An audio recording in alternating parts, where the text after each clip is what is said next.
সে বোঝে না। গান নয়, যেন এক সমুদ্র নস্টালজিয়া। চেহারা না দেখেও গোটা এক প্রজন্ম জুবিনকে চিনেছে এই জাদুকরী কণ্ঠের জন্য। এক বা দুটো নয়, টালিউডের অসংখ্য জনপ্রিয় ও সুপারহিট গানে তিনি কণ্ঠ দিয়েছেন। সঙ্গীত বাংলা দেখে দেখে যারা শৈশব কৈশোর পার করেছে তাদের কাছে জুবিনের গানের থেকে বড় থেরাপি আর কিছুতেই নেই।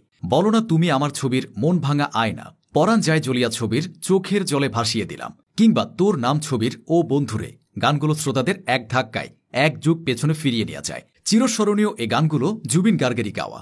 দেব, জিৎ ও সোহমদের সিনেমা হিট করার পেছনে তার গানগুলো ম্যাজিকের মতো কাজ করত। টালিউডের সেই ক্রেজ নেই অনেকদিন হল।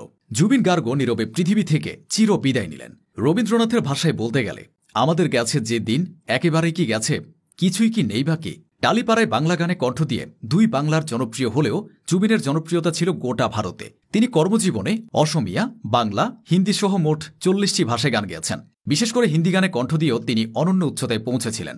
2006 সালে অনুরাগ বসুর গ্যাংস্টার সিনেমায় ইয়া আলী গানের জন্য তিনি আকাশচুম্বী জনপ্রিয়তা পেয়েছিলেন।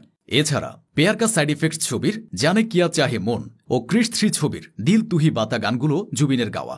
গান গাওয়ার পাশাপাশি তিনি একজন সুরকার, গীতিকার ও সঙ্গীত পরিচালক। তিনি ছিলেন একজন দক্ষ বহু বাদ্যযন্ত্র বাদক। তিনি ঢোল, দোতারা, হারমোনিয়াম এবং তবলা সহ 12টি ভিন্ন ভিন্ন বাদ্যযন্ত্র বাজাতে পারতেন।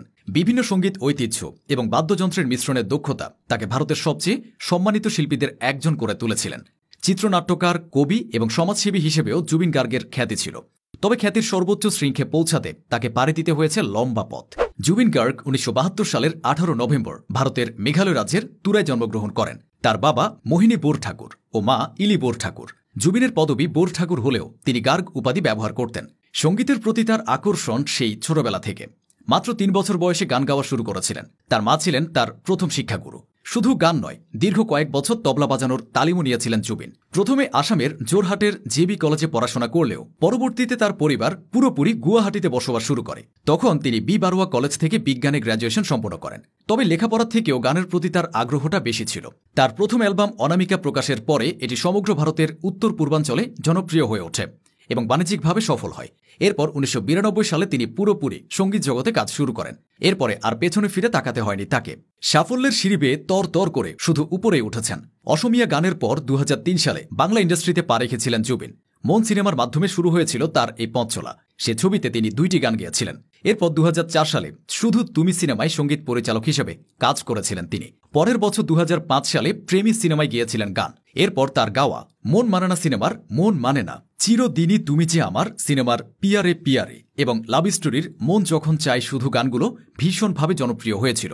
2006 সালে গ্যাংস্টার সিনেমার মাধ্যমে বলিউডে পা রাখেন তিনি। প্রথম বড় সাফল্য পান এই সিনেমায়। সে বছর গ্লোবাল ইন্ডিয়ান ফিল্ম অ্যাওয়ার্ডসে তিনি সেরা প্লেব্যাক সিঙ্গার হিসেবে পুরস্কার জিতেছিলেন। 2007 সালে তার পরবর্তী হিন্দি অ্যালবাম জিন্দেগি মুক্তি পায়, যা দেশ জুড়ে প্রশংসিত হয়েছিল।